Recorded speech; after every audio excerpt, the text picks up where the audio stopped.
આજે આપણે બનાવવાના છીએ બેસનના લાડુ। તો તેના માટે મેં અહીંયા 3 વાટકી જેટલું બેસન લઈ લીધું છે।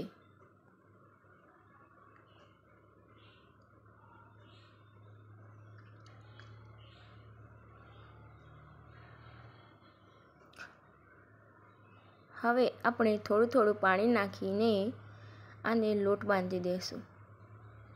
અંદર બીજું કંઈ નાખવાનું નથી, ખાલી બેસન અને પાણીથી જ લોટ બાંધવાનો છે।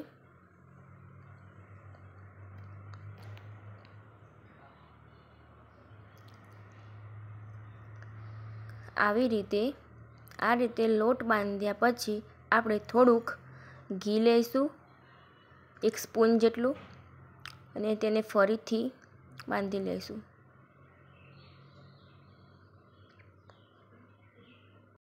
અને લોટ બાંધ્યા પછી તેને આવી રીતે કોઈ પણ શેપમાં તમે બનાવી શકો છો।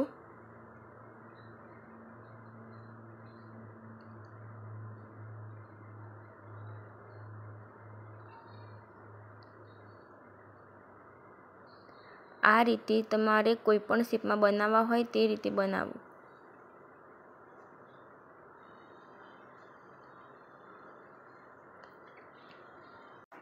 આવી રીતે બધા મુઠિયા રેડી થઈ ગયા પછી હવે અહીંયા મેં ઘી ગરમ કરવા મૂકી દીધું છે।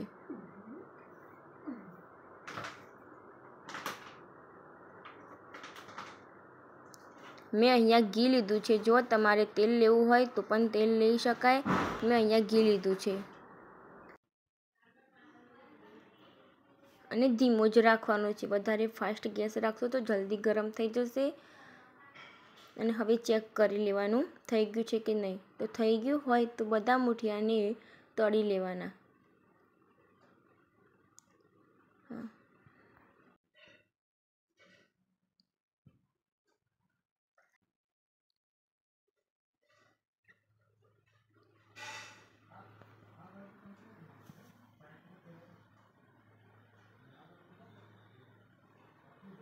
આ રીતે થવા જોઈએ, થોડા ક્રિસ્પી અને કડક હોવા જોઈએ।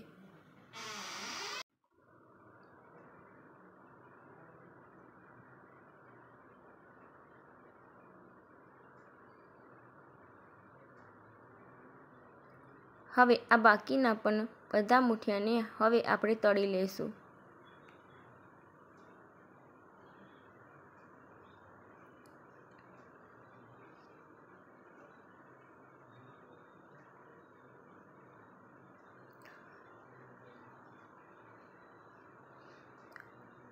અને ઠંડા કરવા માટે મૂકી દઈશું।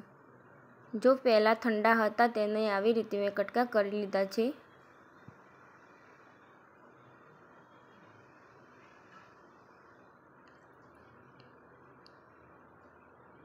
હવે આવી રીતે ઠંડા કર્યા પછી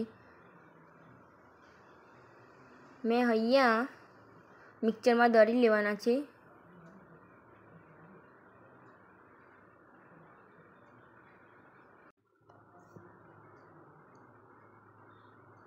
ઠંડુ થયા પછી જ દળજો, ગરમ ગરમ ના દળતા।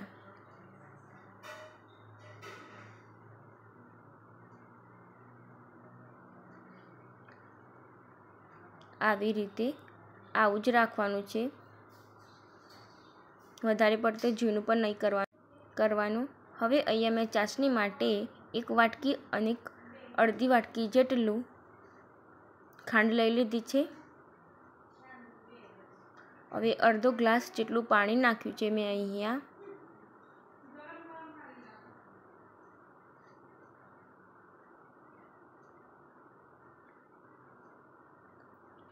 અને તેમાં કેસર અને ઇલાયચી પાવડર લીધો છે। હવે તેને મિક્સ કરી દઈશું આવી રીતે। જ્યાં સુધી ચાસણી ના થાય ત્યાં સુધી તેને આવી રીતે હલાવવાનું છે।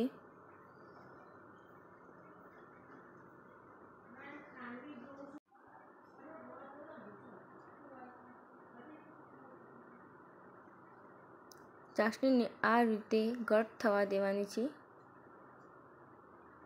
અને ચેક કરી લેવાનું પછી થઈ ગઈ છે કે નહીં। એક જ તાડની કરવાની છે આપણે। હવે તેમાં મેં અહીંયા ફૂડ કલર લીધો છે, કલર માટે ઓરેન્જ ફ્લેવરમાં.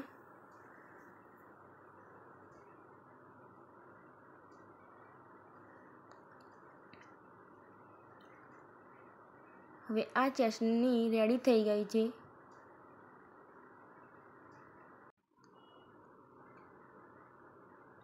હવે અહીંયા મેં બેસન નાખીને મિક્સ કરી લેવાનું છે.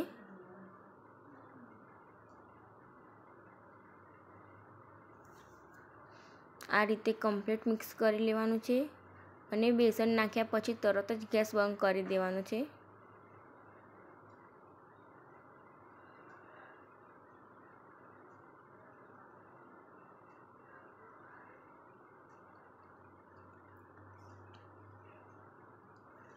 અને એ મેં ડ્રાયફ્રૂટ લીધા છે થોડાક, તે ડ્રાયફ્રૂટ નાખી દઈશું અંદર, મિક્સ કરી દઈશું.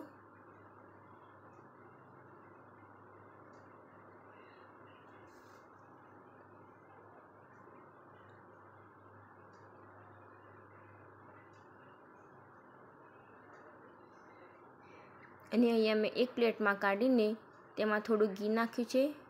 જો તમારે વધારે દિવસ રાખવા હોય તો વધારે ઘી નાખવાનું. મેં અહીંયા થોડુંક જ લીધું છે અને આ રીતે લાડુ બનાવી દેવાના.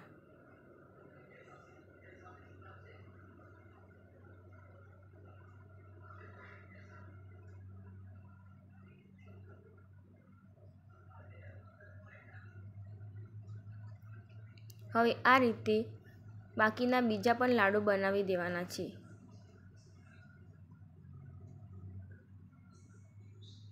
એકદમ સોફ્ટ બન્યા છે.